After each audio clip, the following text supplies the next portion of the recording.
Detective गट्टू। गर्मियों की छुट्टियां चल रही थी। छुट्टियों में गट्टू डिटेक्टिव स्टोरीज पढ़ता रहता था। डिटेक्टिव स्टोरीज पढ़ना और डिटेक्टिव की तरह सोचना गट्टू की आदत बन चुकी थी। एक रात की बात है, गट्टू चिंकी अपने सोसाइटी के दोस्तों के साथ साइकिलिंग कर रहे थे। साइकिल चलाते चलाते काफी दूर आकर बच्चे थक कर रुक गए। चलो अब घर चलते हैं, कल फिर आएंगे। तभी बच्चों के सामने से एक बूढ़ा आदमी चलता हुआ आया और कॉर्नर के एटीएम में घुस गया।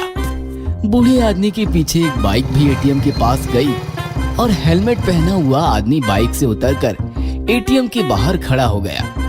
गट्टू उस आदमी को नोटिस कर रहा था। क्या बात है गट्टू, ध्यान कहाँ है तुम्हारा? वो एटीएम देख रहे हो? अभी अभी हमारे सामने से एक बूढ़ा आदमी एटीएम में पैसे निकालने गया है और ठीक उसके पीछे वो बाइक वाला एटीएम के बाहर खड़ा हो गया है। कुछ तो गड़बड़ है। वो भी पैसे निकालने आया होगा। नहीं चिंकी, उसके बाइक चलाने के अंदाज से ऐसा लग रहा था कि वो बूढ़े अंकल का पीछा कर रहा था। उसकी बाइक देखी तुम लोगों ने? बाइक की नंबर प्लेट बिल्कुल कोरी है, नंबर नहीं है। ऐसी बाइक तो सिर्फ चोर उचक्के ही यूज करते हैं। बच्चों ने बाइक के नंबर प्लेट देखी तो सच में नंबर नहीं था। नंबर प्लेट पर नंबर नहीं है। बिना नंबर वाली बाइक तो शहर में एंट्री भी नहीं कर सकती। फिर ये यहाँ तक कैसे पहुँचा? और एक बात, वो एटीएम के बाहर हेलमेट पहनकर खड़ा है। एटीएम में चेहरा ढककर जाना अलाउड नहीं होता, फिर भी उसने हेलमेट पहना है। मतलब अपना चेहरा छिपाने के लिए उसने हेलमेट का सहारा लिया है। लेकिन वो चाहता क्या है? वो पैसे छीनना चाहता है। जैसे ही अंदर से बूढ़ा आदमी पैसे निकालकर बाहर लाएगा, वो पैसे छीनकर बाइक लेकर भाग जाएगा। मैं जरा उसकी बाइक देख कर आता हूँ। हम भी चलते हैं। नहीं, उसे शक हो जाएगा। मैं अकेला जाता हूँ। गट्टू चुपचाप छिपते हुए बाइक के पास आया और बाइक को ध्यान से देखने लगा। आदमी बाइक की चाबी वैसे ही छोड़कर गया था।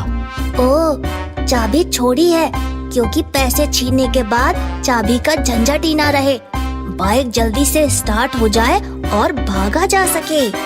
गट्टू ने नंबर प्लेट छूकर देखी तो नंबर प्लेट को ताजा ताजा व्हाइट पेंट किया गया था और नंबर छिपाया गया था। गट्टू ने बाइक का सीट ऊपर उठाया तो अंदर हथियार छुपाए गए थे। गट्टू सारा खेल समझ गया और बाइक की चाबी लेकर वापस दोस्तों के पास चला गया। वो पक्का चोर है। मैंने बाइक की चाबी निकाली है। हम उसका मुकाबला तो नहीं कर पाएंगे, लेकिन वो बाइक से भाग भी नहीं सकेगा। हरी, एक काम करो, तुम चौकी जाकर पुलिस वालों को खबर करो और बाकी सब लोग स्प्रेड हो जाओ। हमें उसे जाने नहीं देना है। फिर क्या, हरी के साथ साथ बाकी लोग भी साइकिल लेकर निकल गए। गट्टू ने देखा जैसे ही बूढ़ा आदमी पैसे लेकर एटीएम से बाहर आया, चोर ने उसके हाथ से सारे पैसे छीन लिए। छोड़ो, हेल्प हेल्प! चोर भागते हुए बाइक के पास आया तो बाइक में चाबी नहीं थी। भागो, चोर पकड़ो! चोर डर गया और भागने लगा। गट्टू भी साइकिल से चोर का पीछा करने लगा। रुक जाओ, तुम ज्यादा दूर नहीं भाग सकते। यह सुनकर चोर और तेजी से भागने लगा कि तभी चिंकी और बाकी बच्चे भी गट्टू को शामिल हुए और चोर का पीछा करने लगे। रुक जाओ, तुम बच नहीं सकते हो। चोर तेजी से भागता रहा। तभी सामने से पुलिस की गाड़ी आई और चोर थम गया।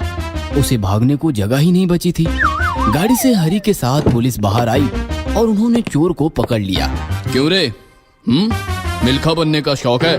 पैसे निकाल, चल। चोर ने पुलिस को सारे पैसे दे दिए। तभी बूढ़ा आदमी आया और रोने लगा। Thank you very much sir. मेरी बीवी सिटी अस्पताल में एडमिट है, उसके इलाज के पैसे थे। थैंक यू हमें नहीं, इन बच्चों को कहिए, इनकी वजह से ये पकड़ा गया। चल रे, हेलमेट उतार। चोर ने हेलमेट उतारा तो बूढ़ा आदमी शॉक हो गया।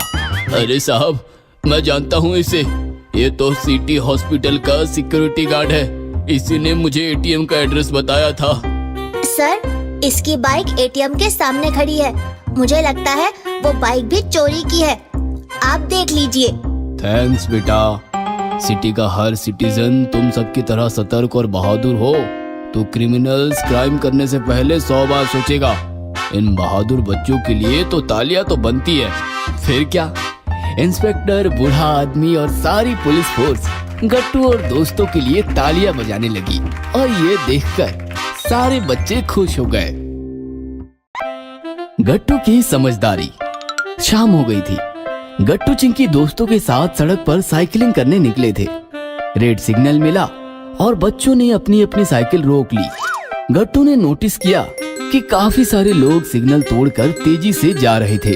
पता नहीं लोगों को सिग्नल तोड़कर कौन सा मजा आता है। सिग्नल तोड़ते हैं और फिर एक्सीडेंट का शिकार बनते हैं। रोज एक्सीडेंट की वजह से न जाने कितने लोगों की जान चली जाती है। फिर भी सिटीजन्स रूल्स फॉलो नहीं करते। सिग्नल पर ट्रैफिक पुलिस ना हो तो सीधा सिग्नल तोड़कर निकल जाते हैं। तभी बच्चों के पास एक स्कूटर आकर रुक गई। बच्चों को देखकर स्कूटर वाला हंसते हुए बोला, अरे बच्चों, तुम क्यों सिग्नल का वेट कर रहे हो? तुम्हारे पास साइकिल है, निकल जाओ। अरे कोई कुछ नहीं कहेगा। ये सुनकर गट्टू बोला, नहीं अंकल, साइकिल हो या मोटरसाइकिल, सबको रूल्स फॉलो करने चाहिए। पुलिस के डर से रूल फॉलो करना और पुलिस ना हो तो रूल तोड़कर चले जाना गलत है। रूल्स हमारी खुद की सेफ्टी के लिए बनाए गए हैं, उन्हें तोड़ना मूर्खता है। ये सुनकर स्कूटर वाला हंसने लगा। मूर्ख हो तुम लोग, कौन से जमाने में जी रहे हो? हाँ, अरे समय किसी के लिए नहीं रुकता। तुम भी मत रुको, मैं भी नहीं रुकने वाला। ऐसा कहकर स्कूटर वाला स्कूटर लेकर तेजी से निकल गया। ये देखो, एक और आदमी सिग्नल तोड़कर चला गया।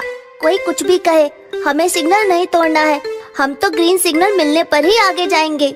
सारे बच्चे ग्रीन सिग्नल मिलने का वेट करते रहे और जैसे ही ग्रीन सिग्नल मिला, बच्चों ने अपनी अपनी साइकिल आराम से आगे बढ़ाई और सब लोग निकल पड़े। थोड़ी दूर आते ही बच्चों ने देखा कि सड़क पर काफी सारी भीड़ थी। भीड़ ने पूरा रास्ता ब्लॉक किया था। बच्चों ने साइकिल को ब्रेक लगाकर साइकिल को रोक दी। लगता है किसी का एक्सीडेंट हो गया है। चलो, हमें चलकर देखना चाहिए। बच्चों ने सड़क किनारे साइकिल पार्क कर दी और भीड़ में घुसने का प्रयास करने लगे। भीड़ काफी ज्यादा थी और बच्चों को कोई भी आगे घुसने नहीं दे रहा था। ए बच्चों, अंदर कहाँ घुस रहे हो? भागो यहाँ से, चलो। फिर भी बच्चे अंदर की तरफ बढ़ते ही रहे और जैसे तैसे भीड़ चीरकर अंदर घुसने में सफल हुए।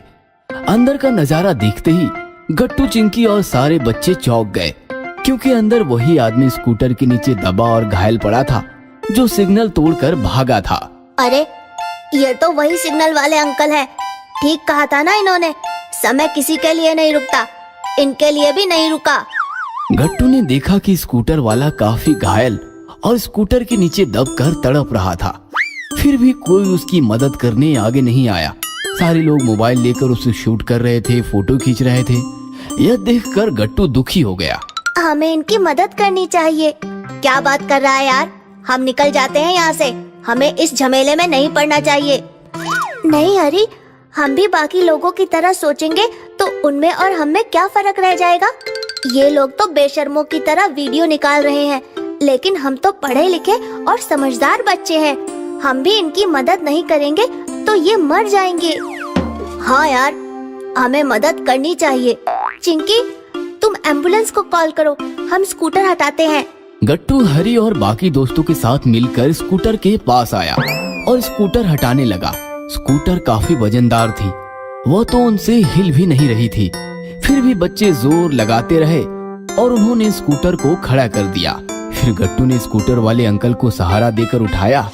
चिंकी पानी लेकर आई। गट्टू ने उन्हें पानी पिलाया। अंकल, आप ठीक तो हो? लेकिन अंकल बोलने की कंडीशन में नहीं थे। ये काफी घायल और सीरियस है। मैंने 108 नंबर पर कॉल किया है, एम्बुलेंस आती ही होगी।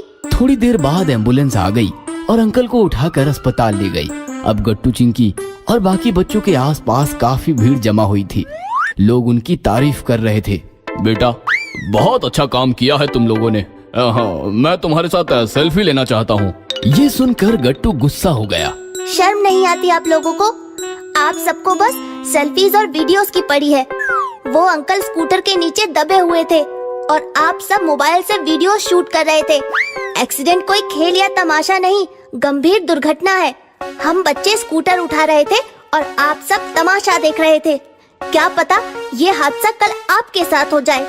ऐसे में अगर कोई आपकी मदद ना करे और मोबाइल लेकर आपको शूट करे तो आपको कैसा लगेगा? थोड़े तो सीरियस और समझदार बनो, अच्छे नागरिक बनो और एक दूसरे की मदद करो। गट्टू की बातें सुनकर लोगों की सारी भीड़ शर्मिंदा हो गई और शर्म के मारे सबकी आंखें अपने आप ही नीचे झुक गई।